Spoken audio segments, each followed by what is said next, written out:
Hi. Today we will get to know a fairly new and very interesting tool in my opinion, called Instance Diffusion.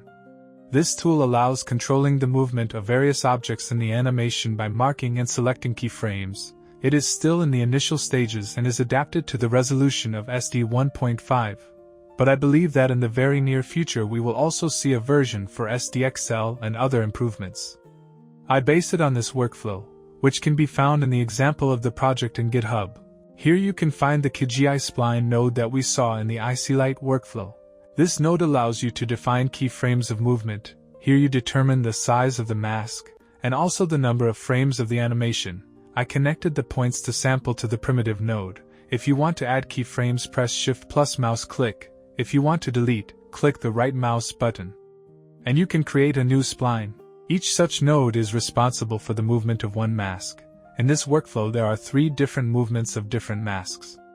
Each such node sends the coordinates of the keyframes we created to the Create Instance Diffusion Tracking node, which also receives the size of the mask from the spline node.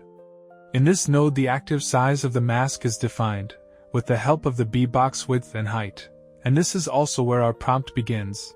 In this case I wrote man.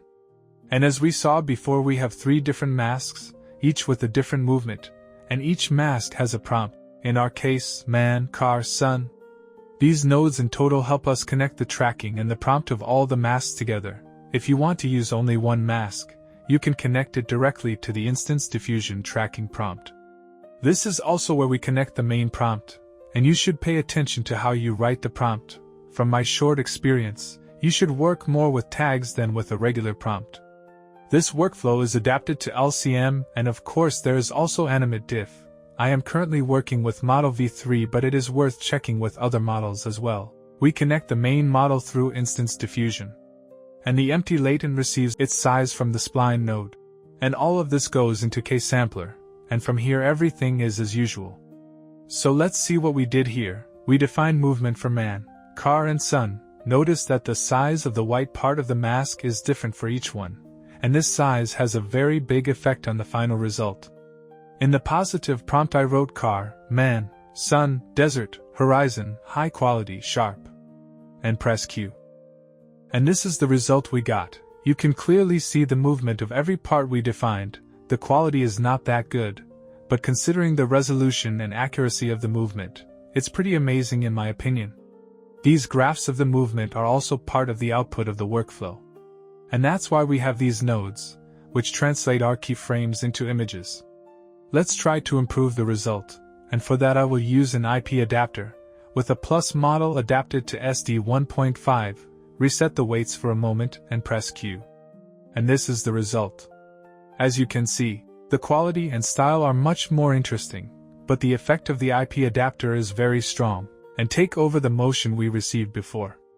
We will try to reduce the weights of the IPAdapter a bit, and check what we get. It's already much more interesting in my opinion. We managed to get the movement we saw before with the style from the reference image. Let's try to improve the result. We already know that we have masks that define the movement of the man in the car, so maybe we will try to use these masks so that we can gain both the movement and the style of the reference. I used the node we saw in the video about the ICLite, create shape image on path. We will simply connect to it the size of the frame and the size of the shape. We will also connect the coordinates of the spline. And we have the mask. We want the IPAdapter to affect the background and not the mask, so we will reverse the mask. And let's do the same with the man's mask, and connect these 2 masks with mask and mask. And these are the masks that will be sent to the IPAdapter. And now I think we can increase the weights back, to get more effect of the reference image. And this is the result with the masks. Now we can upscale the animation. We will connect the latent output to the NN latent upscale with a 1.5 times increase. There is a new conditioning here, because by enlarging I want to give more freedom to the model and not be limited to the quality of the diffusion instance. I connect the negative prompt directly to the first encode clip.